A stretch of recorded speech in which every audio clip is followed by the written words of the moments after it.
We're taking a short break from our regular cruising videos to bring you this up-to-the-minute update about the reopening of the South Oxford Canal this week. After being closed for more than 2 months, the canal has finally reopened, but some stretches, the one we were on, only for 1 week.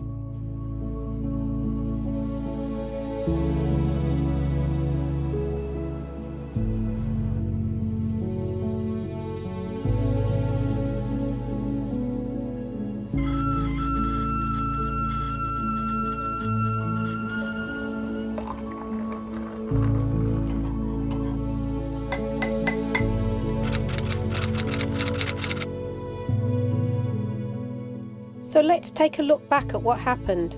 Here's a short recap of the video that we released at the end of August that showed how the drought situation in the UK had affected the canal network and what it meant for boaters like us. The National Drought Group has declared what it calls a nationally significant situation. 5 areas in England are in official drought, stretching from the northwest through Yorkshire and down to the Midlands. Most other areas are enduring prolonged dry weather.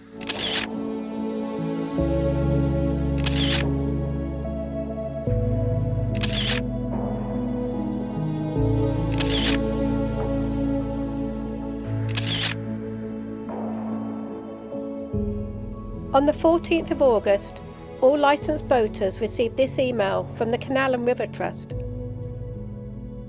As you will be aware, we've been experiencing drought and prolonged dry weather across the country, with the current water shortfall situation in England now defined as a nationally significant incident. Many of the reservoirs that supply our canals are now at extremely low levels. Our team is working to manage the situation as responsibly and carefully as possible. With little prospect of substantial rain in the short to medium forecast, we're now putting contingency plans into action to prioritise boater safety and ensure access to essential facilities as we continue to make the most efficient use of the water we have remaining.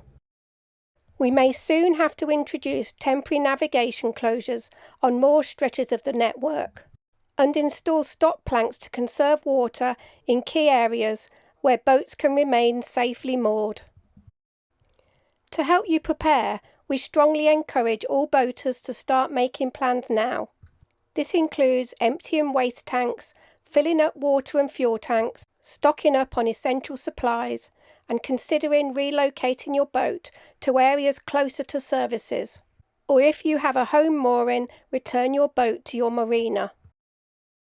If you are a continuous cruiser and are in an area that is affected by closures or restrictions, please be assured that any period of reduced movement will not impact your licensing options in future.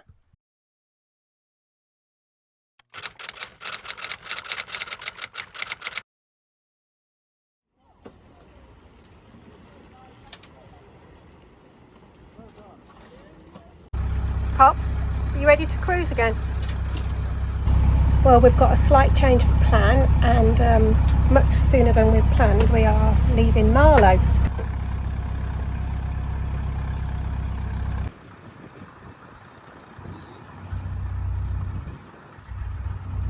We were in Marlow on the River Thames, and instead of continuing our journey towards London, we decided to turn around and head back to Oxford, to Aynho Weir Lock, where the River Thames joins the South Oxford Canal. Canal Plan told us this would be a journey of just over 56 miles, taking almost 4 days at 7 hours cruising a day.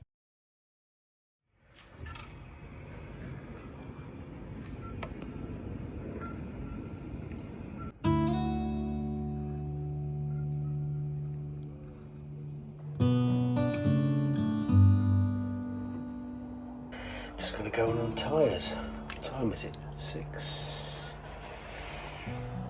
6:29.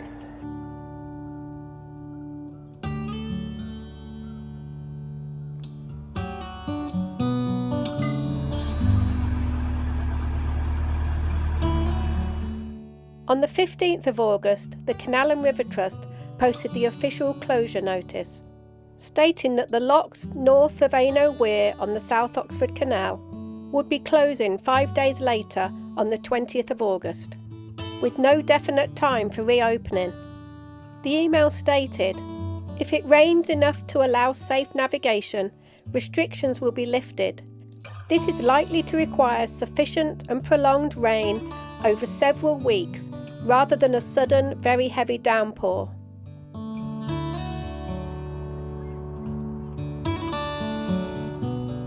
On our second night stop in Benson, we studied the Nicholson's Guide map book to try and figure out where it would be best to base ourselves once we got onto the South Oxford Canal. The map shows where the facilities are. You can see a tap by the red arrow. That indicates a water point. And by the green arrow, there's the house symbol. That indicates that there's all facilities available. Water, rubbish disposal and an LSAM point to empty your toilet cassettes, which is exactly what we needed. So we decided to head for the lovely little village of Thrupp. It was an easy decision as it's on the list of our favourite mooring spots.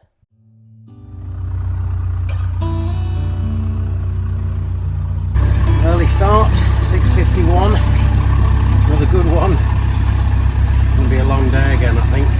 Anyway, see how far we get. There's the sign for the Oxford Canal. It's taken us 2.5 long days.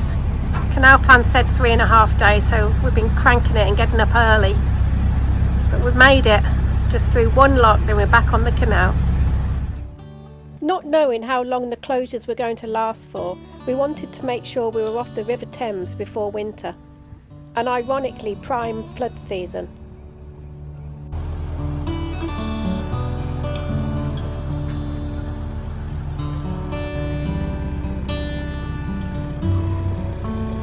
We did it. Alright guys, we did it.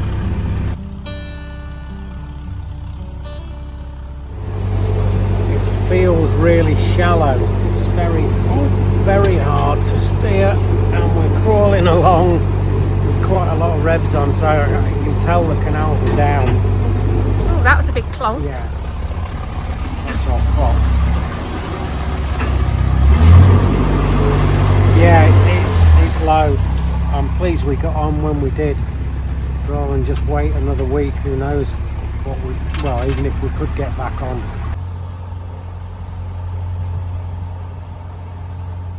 And after worrying that everybody else would have the same idea as us and head for Thrupp, there were so many free moorings, right by the Jolly Boatman pub, but also by the beautiful row of cottages, which we'd moored at about 3 years ago, which we chose as it's much closer to the facilities. Aynho Weir Lock is at the southern point of the solid red closure line, and we had this open stretch down to Oxford, a distance of about 20 miles. But the only full CRT service point was at Thrupp. This is Clattercote Reservoir, near Banbury, one of the reservoirs that feeds the Oxford Canal. The water levels were at their lowest point for 30 years. Here's what it looks like at full capacity. Compare that same spot to the 25th of August. And you can see exactly why the canals are suffering so much.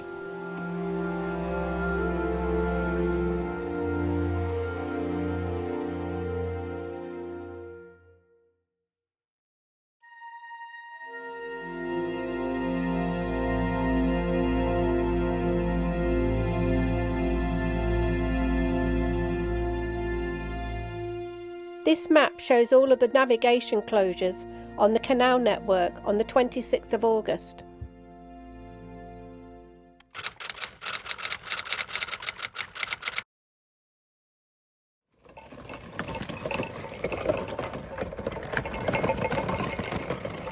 So just as the Canal and River Trust advised, we moored up close to facilities, in fact just a little walk away, somewhere to dispose of our rubbish, an LSAM point to empty our toilet cassettes, and a water point to fill our water tank. It's actually quicker and easier to use our water cubes and bring everything along in the folding wagon. rather than untie and manoeuvre the boat to the facilities. We didn't really realise back then how much this routine would become part of our daily lives during the closures.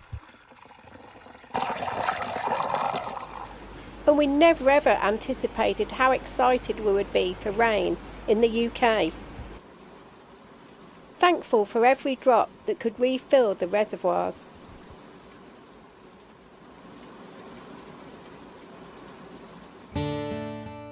We spent the next couple of months just pootling slowly backwards and forwards on the open stretch.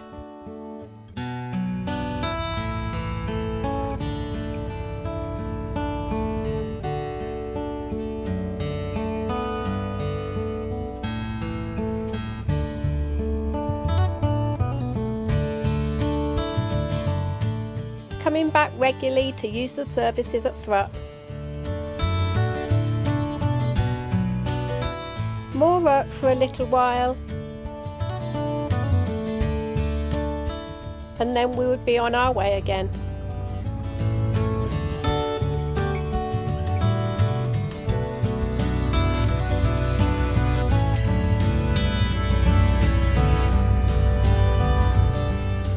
And added a few more spots to our favourite mooring list, like this one at Aristotle Bridge near Oxford. Just a 20-minute walk into the city and right next to a fabulous park for Poppy to chase her ball.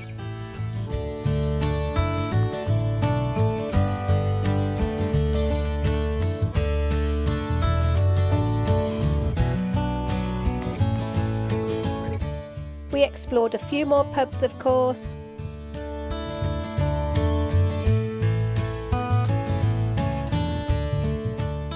and met up with friends.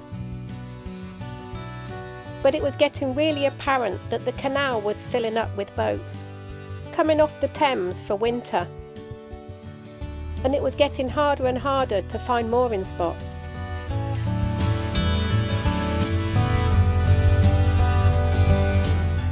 Oxford was the southern end of the open stretch, and then we'd go down to Isis Lock, out on the River Thames briefly, and then turn around to head north again.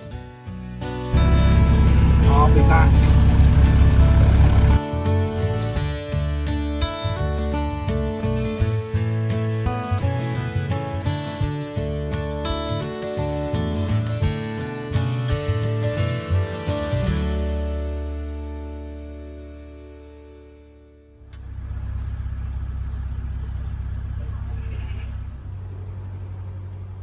But the lack of mooring spots was becoming quite a problem.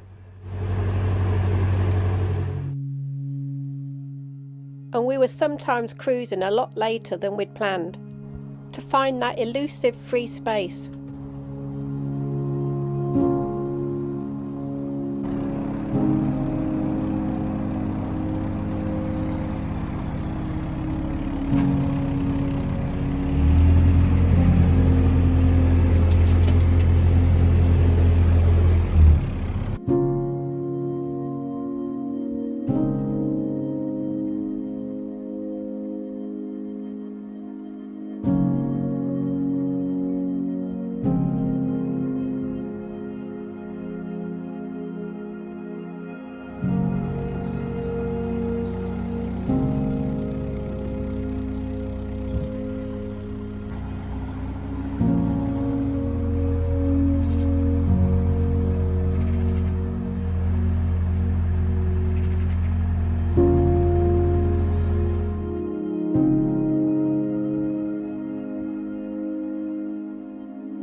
While the prolonged period of dry weather has now ended, and rainfall so far this month is above average, there has been little to no recovery in reservoir water levels since the closure. However, we are hopeful that based on the anticipated increase in rainfall over the coming weeks, that we may be able to lift the closure and offer limited passage to allow movement before the start of the winter stoppage programme. If no further issues arise, then the proposed opening times will be as follows. Monday the 27th of October to Sunday the 2nd of November, 10 a.m. to 3 p.m. We hope that this window of opportunity to travel will support boaters and boating businesses, but strongly advise that everyone continues to check these notices for any updates and plan their journeys to ensure that they have enough time to navigate through the restricted areas of the network. We will update this notice to confirm the proposed plans on the 24th of October or sooner if we have further information. We're going to go up towards Aynho Wharf, so we need to get some water and things. Whether we'll get water now or whether we'll get it in a day or two, we'll see. But anyway, we're going to go towards Aynho Wharf because that's where the closure is. Get somewhere near the end of the queue, the back of the queue, to go up through the locks because we're all waiting the CRT instruction on the 24th of October. Yes, so hopefully for opening the locks on the 27th, and then we're going to make our way up to Cropredy. So we just want to get somewhere near that queue so we're not sat right at the back and then they run out of water before the time we can get through. So anyway, so we've got a couple more weeks now, haven't we?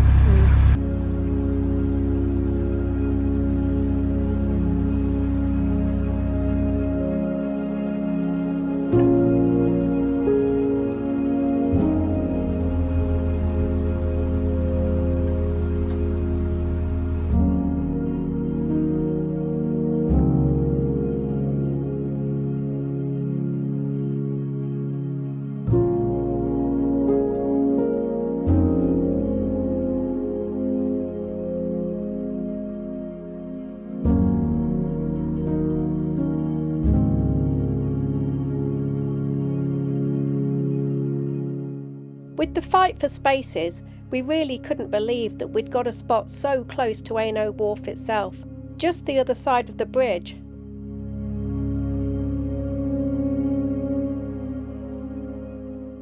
And a very short walk to everything. It was all so handy. Bins to get rid of our rubbish, a water point, a shop that sold a little bit of everything, from household essentials, chandlery items, coal and logs and kindling, essential snacks, and even wine. There's a laundrette too, which we didn't use but heard was great. And then there was the brew box, the perfect converted horse box with fantastic coffee and tea and the best bacon sandwiches. It was a great little hub to meet other boaters and walkers, as is the Great Western Arms, a beautiful and historic country pub, right between the canal and the now defunct Aynho for Deddington station. And here's a little look inside, especially for our American viewers, who often tell us that they'd like a little peek. It's also home of the legendary duck chips. Hand-cut chips, topped with hoisin sauce and shredded duck.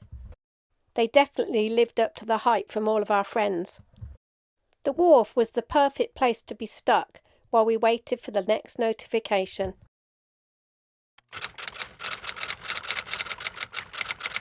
On the 22nd of October, 2 days earlier than expected, we got the next CRT notification. We're pleased to let you know that we're planning to reopen the canal from Monday the 27th of October, and we're aiming to remain open for 1 week in line with the published opening times. We'll be making the most of the remaining reservoir storage to support navigation, but please be aware that water levels may drop unexpectedly. If they fall too low, the canal may become unnavigable, and we could need to close again before the end of the week. To give yourself the best chance of completing your journey, we strongly recommend planning your passage for the first half of the week. Thank you for your understanding and continued support. We'll keep doing our best to manage water levels and keep you updated.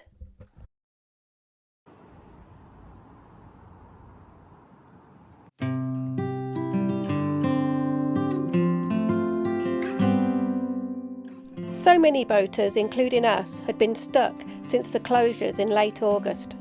Some were caught between lock flights and others had to find temporary moorings wherever they could.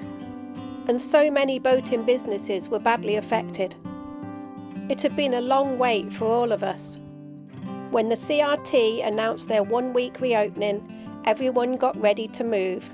This was the only chance to get to winter moorings before the canal closed again. The day before the opening, we took a walk up to Aynho Weir Lock to look at the queuing situation and come up with a plan.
You can see that there were quite a few stretches where there weren't any boats moored, waiting for the locks to open.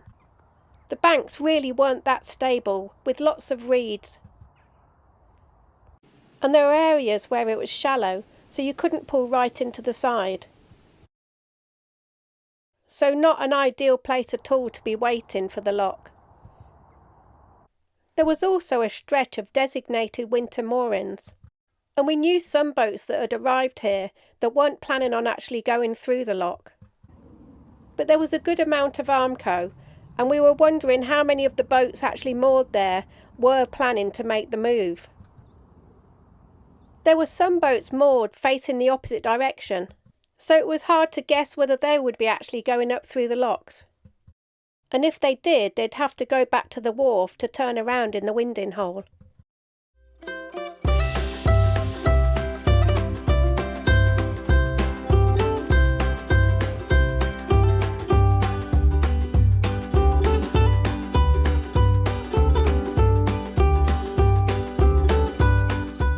Then as we got closer to the lock, we found what seemed to be the unofficial end of the queue.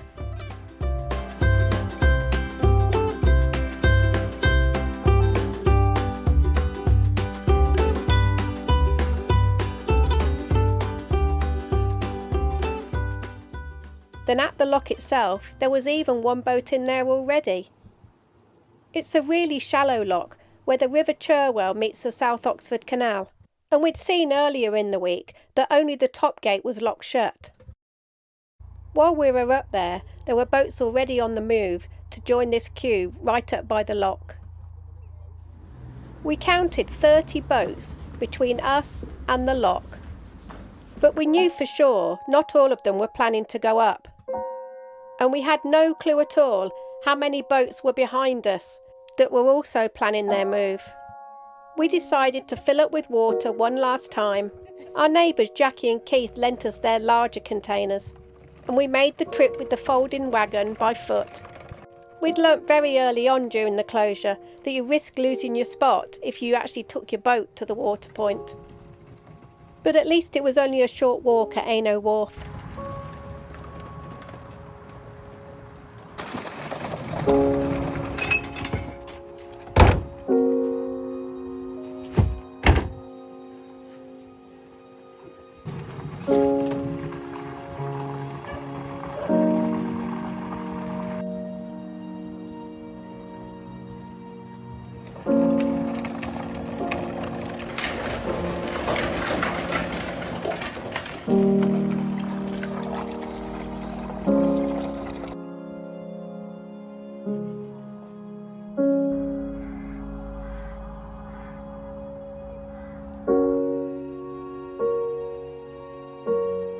And of course, as it was Sunday, we had to go and enjoy one last Sunday roast at the Great Western Arms. and one last goodbye with our closure buddies.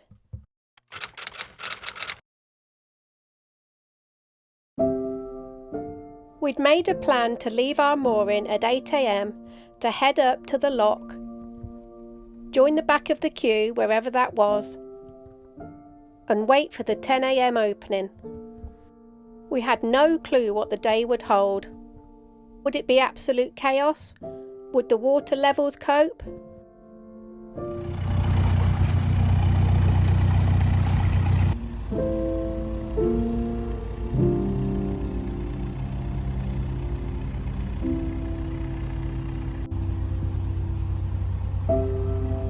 Timed that all perfectly so that Carol and Tony could slip into our space. So they're going to be staying on this stretch for winter. It was one last farewell to Aynho Wharf and that southern stretch of the South Oxford that we'd got to know so well. It wasn't ideal cruising conditions with quite strong winds, but we didn't have a choice.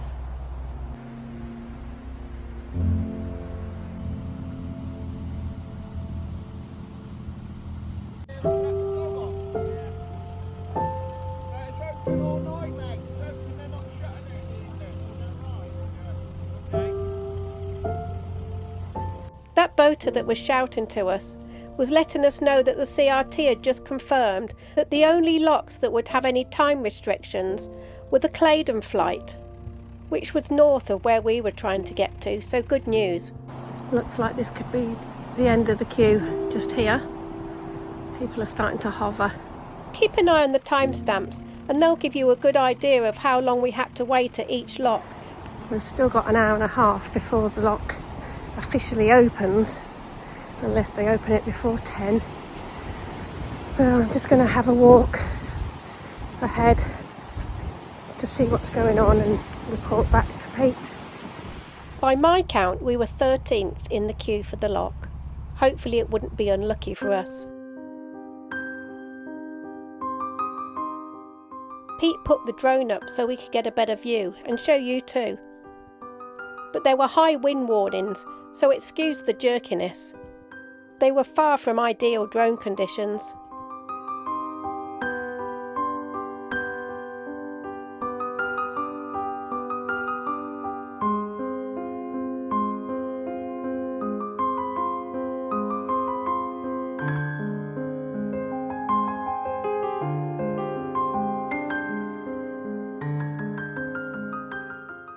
I put this photo on social media on opening day and got lots of grief, so let me explain it to you. You saw in our walk up the canal how bad the bank was, and it was too shallow to pull into the side. We decided to go across the canal and moor just at our stern, and two other boats waiting tied onto us too. So we were all as stable as we could be while we waited, with the high winds. We weren't blocking the canal, as some Facebook users accused us of. Nobody was coming past us, as it was all a very orderly queue, and no boats were coming in the opposite direction, as the lock was still closed. At first glance it might look quite chaotic, but it really wasn't. Everyone was doing the best they could and helping everybody out in the very unusual circumstances. It was all very calm, and at this point nobody was trying to queue jump from what we could tell. Although we did hear a few other stories as the day went on.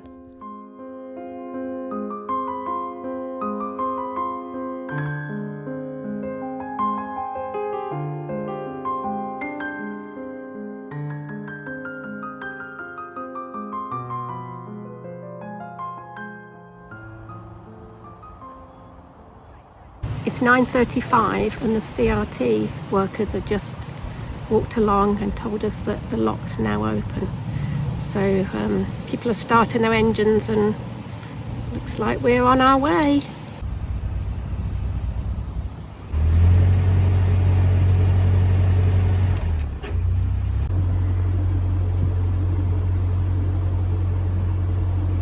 So we've just had somebody come down and let us know that there's quite a few boats gone through the locks already, so we've just untied and moving off up towards the lock. We are now 4th in the queue. I think we started off at about 13th, we're now 4th in the queue, and it's only just gone 10 o'clock. So far so good. That's just half an hour since the locks opened.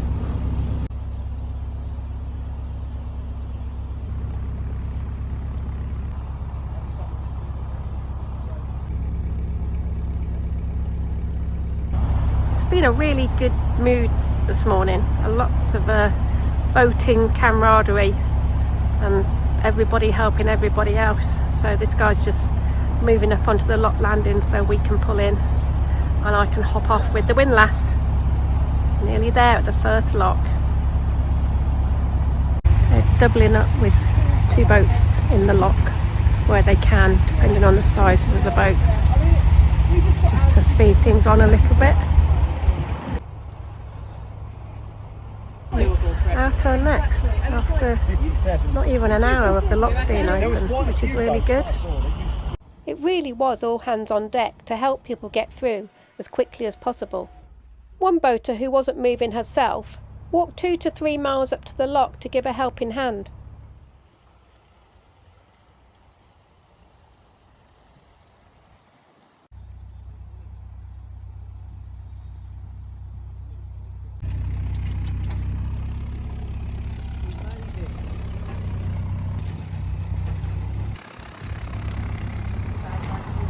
That's the first lock done within an hour of them opening the lock.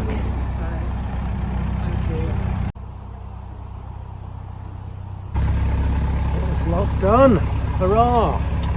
That wasn't too bad, was it? No, it was like How long? an hour from them opening it. They opened it a quarter of an hour earlier. And I think we were 13th in the queue, I counted. Yeah, it's gone really fast. Yeah.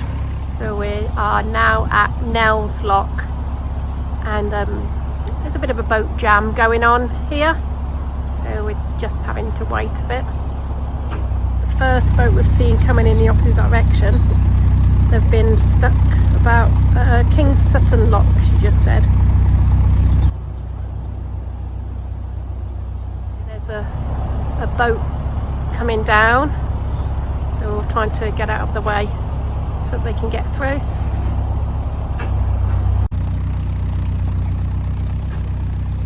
Got the boat that's just come out of the lock, stuck at the moment.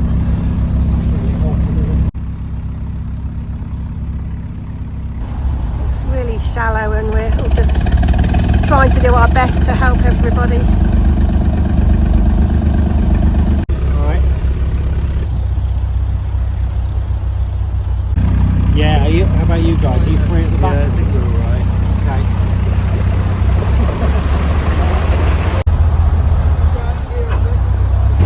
Everybody really is helping everybody out. It's just a real team effort to get us all moving in the right direction again, where we need to go. These guys are heading to Oxford today.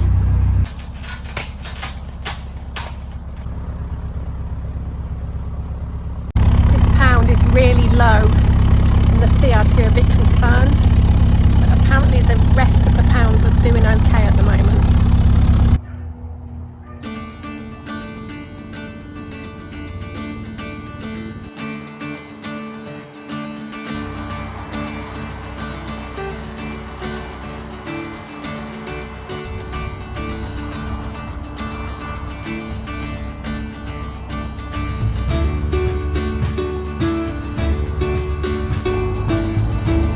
Run aground again. There was a boat passing us, so we moved over and run aground.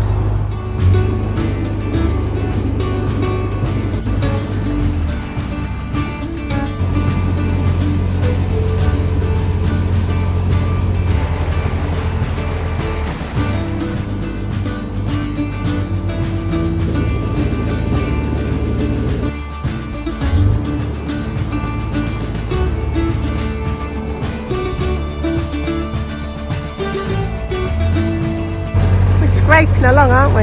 Yeah. Thought we were going to be there a while. Anyway, we got off.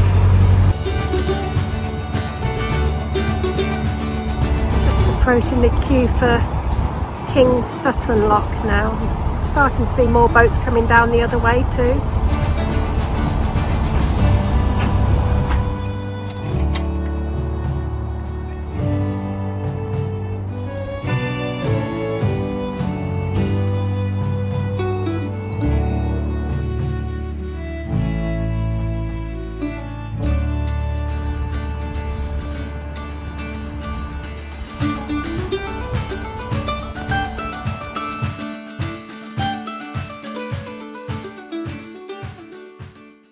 So we are at Twyford and we're going to stop here for the evening and then carry on tomorrow. And after a few of Poppy's favourite narrowboat vlogs, it was an early night, ready for our very early start the next morning. Join us next time as we continue our journey to our final destination, our home for this winter. If you've enjoyed this video, hit the thumbs up and give us a like. And subscribe if you haven't already. It's totally free and you'll be helping our channel grow. And YouTube has a new feature where you can hype a video. So if you hit hype, there's more chance that YouTube will recommend it to more viewers to enjoy. Thank you so much to all of our channel members for joining the One Day More crew. Click the button below or the link in the description to find out more. And thank you to everybody that supports our channel through YouTube Super Thanks, Buy Me a Coffee and PayPal. And as always, thank you to all of our viewers.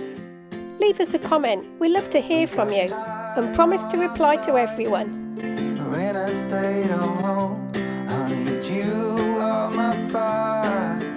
I want you to know that every time you're away, I long for you so much I can find my way. We got everything here, at least to stay alive, and the time that we share makes it all worthwhile. Got this place on our own. Do you feel that we got something strong? And I saw you